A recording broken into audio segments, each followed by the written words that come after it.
ሰው ሁኑ ሰውነት ከሁሉ ይቀድማል የሚል መርህ ያላቸው ታላቁ የእስልምና ሃይማኖት አባት ቀዳሚ ሙፍቲ ሐጂ ዑመር ከዚህ ዓለም በሞት ተለይተዋል።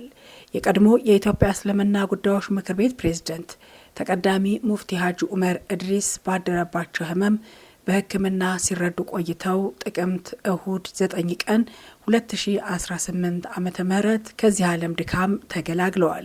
አዲስ አበባ 9 መስጂዶችን በገጠሩ የኢትዮጵያ ክፍለ በመቶዎች የሚቆጠሩ በርካታ የእውቀትና የአምልኮ ተቋማትን በቀጥታና በሙሉ ድጋፍ እንዲሁም በማስተባበር መስርተዋል።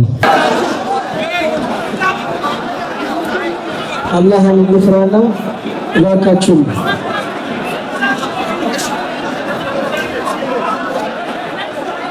በ1967 የኢትዮጵያ ሙስሊሞች ጠቅላይ ምክር ቤት ሲቋቋም ከተቀዳሚ አባላት መካከል በመሆን በተቋም ግንባታም ሂደት እስከ 2014 ድረስ ደማቅ አሻራን አስቀምጠዋል።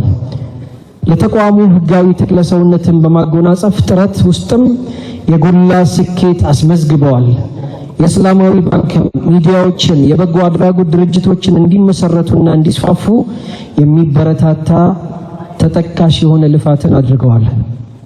ሙፍቲ ሐጂ ዑመር ኢድሪስ በደረስነታቸው ወቅት የተለያዩ የእውቀት ማዕከላትን ለረጅም ጊዜ አሞጣይ ወይም አስጠኚ ሆነው ደረሳዎችና የእውቀት ማዕከላትን መርተዋል፣ አስተዳድረዋል። በ1960 ጀምሮ በኑር መስጂድ ለ16 ዓመታት በምክትልነትና ለ3 ዓመታት በዋና ኢማምነት እንዲሁም በ1967 የቀዳሚው እስልምና ጉዳይ ጠቅላይ ምክር ቤት መስራች አባል፣ የቀዳሚ የኢትዮጵያ ዓሊሞች ጉባኤ ሰብሳቢ፣ የቀዳሚው የኢትዮጵያ ዓሊሞች ፈትዋ ኮሚቴ መስራችና አባል እንዲሁም የሀገር አቀፍ ዑለማ ጉባኤ ሰብሳቢና ሙፍቲ የነበሩ ሲሆን በዚህ ወቅት በ11 ዓመታት ውስጥ በ58 የኢትዮጵያ ከተማዎች ተዘዋውረው በሙስሊሞች እንዲሁም በሙስሊሞችና በሌሎች እምነት ተከታዮች መካከል ከ130 በላይ ቅራኔዎችን እና ግጭቶችን ለመፍታት ችለዋል። እንዲሁም የአዲስ አበባ እስልምና ጉዳዮች ጠቅላይ ምክር ቤት ምክትል ሰብሳቢና ለ9 ዓመታት ዋና ሰብሳቢ፣ የኢፌዴሪ እስልምና ጉዳዮች የሐጅና ዑምራ ዘርፍ እንዲሁም የዳዕዋና የትምህርት ዘርፍ ተጠሪ፣ በ2010 ደግሞ በተቋቋመው የኢትዮጵያ ሙስሊሞች የመፍትሄ አፈላላጊ ኮሚቴ ዋና ሰብሳቢ፣ ከ2011 እስከ 2004 ደግሞ የኢትዮጵያ እስልምና ጉዳዮች ጠቅላይ ምክር ቤት ፕሬዝዳንት። እነዚህና በሌላ በኩል በብሔራዊና የሰላም፣ የእርቅ፣ የሽምግልና፣ የአስቸኳይ ጊዜ እርዳታ ኮሚቴዎችና ቡድኖችን አባልና አስተባባሪ በመሆን ያገለገሉበት አጋጣሚ ሰፊ ነው። ሙፍቲ ሐጂ ዑመር ኢድሪስ በደረሳነት ዘመናቸው በድምሩ ከ370 በላይ ድርሳናትን በእጃቸው ገልብጠው ወይም ኮፒ አድርገው ጽፈዋል። ከ80 በላይ የአረብኛ እንዲሁም የዓጀም ግጥም መድብሎችን አዘጋጅተዋል። እንዲሁም ለህትመት ያልበቁ የኢትዮጵያ ዓሊሞች ዝክረ ታሪክ በአረብኛ፣ የራሳቸውን ግለ ታሪክ በአረብኛ፣ 7 የአማርኛ ትርጉም መጽሐፍትን፣ የቅዱስ ቁርአን የአማርኛ ሰፊ ማብራሪያ ትንታኔንም አዘጋጅተዋል። ከዚህ ዓለም ባሻገር የቅዱስ ቁርአን ትንታኔን ጨምሮ ሌሎች የእነጻ መሰናዶዎችን ከ360 የሚበልጡ ሲዲዎችን እንዲሰነድ አስችለዋል።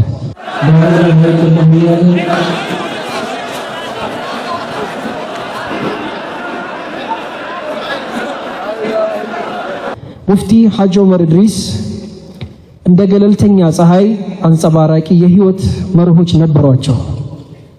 ሰውነት ይቀድማል፣ ፈጣሪን አናሞኘው፣ የልባችንን ይመለከታል፣ እንስሳ አምሳያውን በማይጎዳበት ስነ ተፈጥሮ ሰውን እንዴት ይጎዳል? የሀገር ችግር በጥሩ መሪ በጥሩ ተመሪ ይቀረፋል።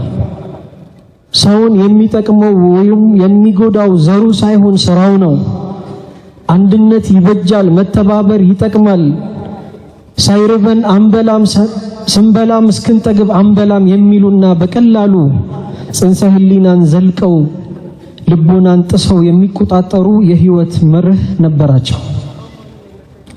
ሰርቶ በማብላት፣ ጠንክሮ በመስራት፣ አግኝቶ በማካፈል ለሌሎች በመኖር ተግባራቸውም ሕያው ተምሳሌት ናቸው። ኢትዮጵያን ካንደበታቸው ሳይዘነጉ ከዱዓቸው ሳያጎድሉ የእንባ ዘለላቸውን ሳይከትሩ ለሀገር ታምነው በሀገር ፍቅር ተሸምነው ኑረዋል። በአድዋ የተሰወው አጎታቸውን አርበኛ ፋሪስ ቱፋን በክብር ኩራት ከማመስገን ጀምሮ በታላቁ ህዳሴ ግድብ ዙሪያ ከግብፃውያን አቻ ሊቃውንት ጋር በአደባባይ እስከ መሟገት የሚወሳ ተጨባጭ በረከት አላቸው። በአስቸጋሪ ወቅቶች ለሁሉም ኢትዮጵያውያን የሚበጅ አቅጣጫ በመስጠት መንፈሳዊ ግሳጼና ለበጎ ሥራ ቡራኬ በመለገስ ለሀገር ሽግግር እንዲሁም መረጋጋት ንጹህ ድርሻ አላቸው። ለሀገር ልማት ለውጥ እና እድገት ሁለተኛቸውን ተባባሪ የማደርጋቸው ሚስጥር የሀገር ፍቅር ነው። ከ12 የሚበልጡ የመካከለኛ ምስራቅና ምዕራብ ሀገራትን በተዘዋወሩበት ወቅትም ሀገራቸውን ባህላቸውን የሚያፈነጥቅ መልእክትና አለባበስ ከማቅረብም ተቆጥቦ አያውቁም ነበር።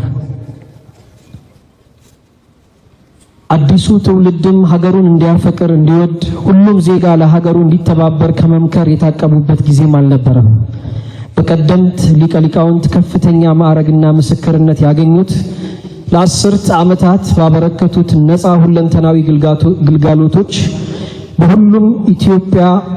በሁሉም ኢትዮጵያዊ ዜጋ እንዲሁም ሃይማኖተኛና ፖለቲከኛ ዘንድ አንጸባራቂ ልባዊ ምስጋና የተጎናጸፉት ተቀዳሚ ሙፍቲ ሐጂ ዑመር ኢድሪስ በ1966 በመሰረቱት ትዳር 9 ልጆችን ያፈሩ ሲሆን እልፍ አላፍ ዓሊሞችና ደረሳዎችን እንዲሁም የእውቀት ማዕከላትን መተካት ችለዋል። ተቀዳሚ ሙፍቲ ሐጂ ዑመር ኢድሪስ በእግራቸው ተጉዞ ያከናወኑትን ጨምሮ 40 ጊዜ የሐጅ ስነ ስርዓቶችን አከናውነዋል። እስከ መስከረም 2018 ድረስ አካላዊም አእምሮአዊም መንፈሳዊም ንቃታቸውን እጅግም የተሟላ ነበር። ከሳምንታት በፊት ባጋጠማቸው ድንገተኛ ህመም ምክንያት የሕክምና ክትትል ሲያደርጉ ቆይተው ዕለተ እሁድ ጥቅምት 9 2018 ከዚህ ዓለም በሞት አርፈዋል። አላህ የጀነት ያድርጋቸው። ህዝበ ሙስሊሙም አርአያ ትውፊታቸውን ያስቀጥል። የሀገር መሪዎችም የሃይማኖት አባቶችም ሙፍቲና መሰሎቻቸውን የደከሙለትን ሰው ተኮር እሴትን የዘውትር መመሪያ አድርገው መንፈሳዊ መሪያቸውን ያስታውሱልን። ለሀገር ሰላምና እድገት የመንፈሳዊ መሪ አርአያ ይቀጥል። ሰላምና ፍቅር ለሁላችንም ይስፈን። አሚን። ሽኝት እየተደረገላቸው ላሉት ተቀዳሚ ሐጂ ዶክተር ዑመር ኢድሪስ ሐዘናችንን በሁሉም የሃይማኖት ተቋማት ጉባኤ ስም እጅግ ለማስተላለፍ እንወዳለን።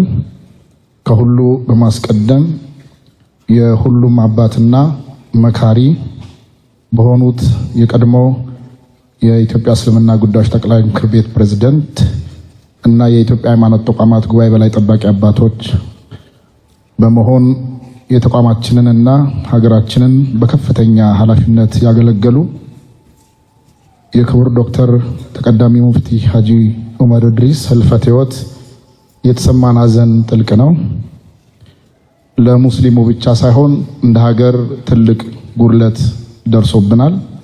ተቀዳሚ ሙፍቲ ሐጂ ዑመር ኢድሪስ የኢትዮጵያ ሃይማኖት ተቋማት ጉባኤን በበላይ ጠባቂነት ከመምራት ከማገልገላቸው በተጨማሪ የዛሬ 15 ዓመት ጉባኤው ሲመሰረት በመስራች ኮሚቴነት እየነበሩና የተቀዳሚ ሙፍቲ መምህርነታቸው፣ መሪነታቸው፣ አባትነታቸውና ለሀገር ያደረጉትን አስተዋጽኦ ግምት ውስጥ በማስገባት አንጋፋው የአዲስ አበባ ዩኒቨርሲቲ የክብር ዶክተሬት በመስጠት የክብር ዶክተር ሰኝቷቸዋል። ታላቁ አባታችን የህዝበ ሙስሊሙ ብቻ ሳይሆን የሁሉም ኢትዮጵያውያን አባት የሆኑ ተቀዳሚ ሙፍቲ ሐጂ ዑመር ኢድሪስ ዛሬ ተሸንፈዋል።